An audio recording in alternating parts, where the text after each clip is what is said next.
ಮಂಗಳೂರು ಮಹಾನಗರ ಪಾಲಿಕೆಯ 33ನೇ ಕದ್ರಿ ವಾರ್ಡ್ನಲ್ಲಿ 1 ಕೋಟಿ ರೂಪಾಯಿ ವೆಚ್ಚದ ಕದ್ರಿ ಕೈಬಟ್ಟಲು ಹಾಗೂ 50 ಲಕ್ಷ ರೂಪಾಯಿ ವೆಚ್ಚದಲ್ಲಿ ಜೋಗಿಮಠ ಕೆರೆಯ ಅಭಿವೃದ್ಧಿ ಕಾಮಗಾರಿಗೆ ಗುದ್ದಲಿ ಪೂಜೆ ನೆರವೇರಿತು.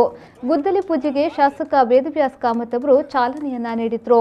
ಈ ವೇಳೆ ಮಾತನಾಡಿದ ಅವರು, ಮಂಗಳೂರು ನಗರದಲ್ಲಿ ಕೆರೆಗಳನ್ನು ಅಭಿವೃದ್ಧಿಪಡಿಸಿ ಅಂತರ್ಜಲ ಮಟ್ಟವನ್ನು ಹೆಚ್ಚಿಸಲು ಮಂಗಳೂರು ನಗರಾಭಿವೃದ್ಧಿ ಪ್ರಾಧಿಕಾರ ಆದ್ಯತೆ ನೀಡಿ ಕೆಲಸ ಮಾಡುತ್ತಿದೆ ಎಂದು ಹೇಳಿದರು.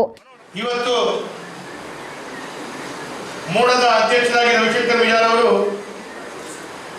ಯಾವಾಗ ಅಧಿಕಾರವನ್ನು ಸ್ವೀಕಾರ ಮಾಡಿದ್ರು, ಈಗಾಗಲೇ ನನ್ನ ಕಾಲದ 7-8 ಕೆರೆಗಳನ್ನು ಅಭಿವೃದ್ಧಿ ಮಾಡಿ ಆಗಿದೆ. ಇನ್ನು ಮುಂದಿನ ತಮ್ಮ ಅವಧಿಯಲ್ಲಿ ಇನ್ನೊಂದು 20-25 ಕೆರೆಗಳು ಆಗಬೇಕು ಅಂತೇಳುವಂತ ವಿಚಾರ ಮಂಗಳೂರಿನ ಜನತೆ ಮಧ್ಯದಲ್ಲಿ ಇದೆ. ನನಗೆ ವಿಶ್ವಾಸ ಇದೆ. ನೀವು ಗೋಕರ್ಣೇಶ್ವರ ದೇವಸ್ಥಾನದ ಟ್ರಸ್ಟಿಯಾಗಿ ಸೇವೆಯನ್ನು ಸಲ್ಲಿಸ್ತಾ ಇದ್ದೀರಿ. ಇನ್ನು ನೂತನ ಮೇಯರ್ ಪ್ರೇಮಾನಂದ ಶೆಟ್ಟಿ ಅವರು ಮಾತನಾಡಿ, ಮೂಡ ಕೈಗೆತ್ತಿಕೊಳ್ಳುವ ಅಭಿವೃದ್ಧಿ ಕಾಮಗಾರಿಗಳಿಗೆ ಪಾಲಿಕೆ ಪೂರ್ಣ ಸಹಕಾರ ನೀಡಲಿದೆ ಎಂದು ಹೇಳಿದರು. ಕೆರೆ ಅಭಿವೃದ್ಧಿ ಹೇಳಿದರೆ ನಗರದ ಸಾಕಷ್ಟು ಭಾಗಗಳಲ್ಲಿ ಕೆರೆಗಳಿದೆ. ನಮಗೆ ಗೊತ್ತಿರ್ಬೋದು, ಕೆಲವೊಂದು ಕೆರೆಗಳು ಒತ್ತುವರಿಯಾಗಿದೆ, ಕೆಲವೊಂದು ಕೆರೆಗಳಲ್ಲಿ ತ್ಯಾಜ್ಯದ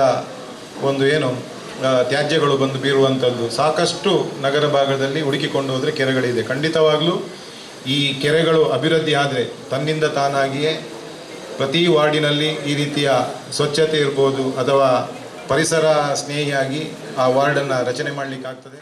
ಈ ವೇಳೆ ಮೂಡಾ ಅಧ್ಯಕ್ಷ ರವಿಶಂಕರ್ ಮಿಚಾರ್, ಉಪಮೇಯರ್ ಸುಮಂಗಲ ರಾವ್, ಮೀನುಗಾರಿಕಾ ನಿಗಮದ ಅಧ್ಯಕ್ಷ ನಿತಿನ್ ಕುಮಾರ್, ಮೈಸೂರು ಇಲೆಕ್ಟ್ರಿಕಲ್ ನಿಗಮದ ಅಧ್ಯಕ್ಷ ಸಂತೋಷ್ ಕುಮಾರ್ ಬೊಳಿಯಾರ್, ವೈದ್ಯ ಡಾಕ್ಟರ್ ಹಂಸರಾಜ್ ಆಳ್ವಾ, ಮಾಜಿ ಕಾರ್ಪೊರೇಟರ್ ವಿಜಯ್ ಕುಮಾರ್ ಶೆಟ್ಟಿ, ಮಂಗಳೂರು ಮಹಾನಗರ ಪಾಲಿಕೆಯ ಸದಸ್ಯರಾದ ಶಕೀಲಾ ಕಾಪಾ, ಸುಧೀರ್ ಶೆಟ್ಟಿ ಕಣ್ಣೂರು, ಸ್ಥಳೀಯ ಮಂಗಳೂರು ಮಹಾನಗರ ಪಾಲಿಕೆಯ ಸದಸ್ಯರಾದ ಮನೋಹರ್ ಶೆಟ್ಟಿ, ಡಾಕ್ಟರ್ ಕಿಶೋರ್ ಶೆಟ್ಟಿ ಮೊದಲಾದವರು ಉಪಸ್ಥಿತರಿದ್ದರು.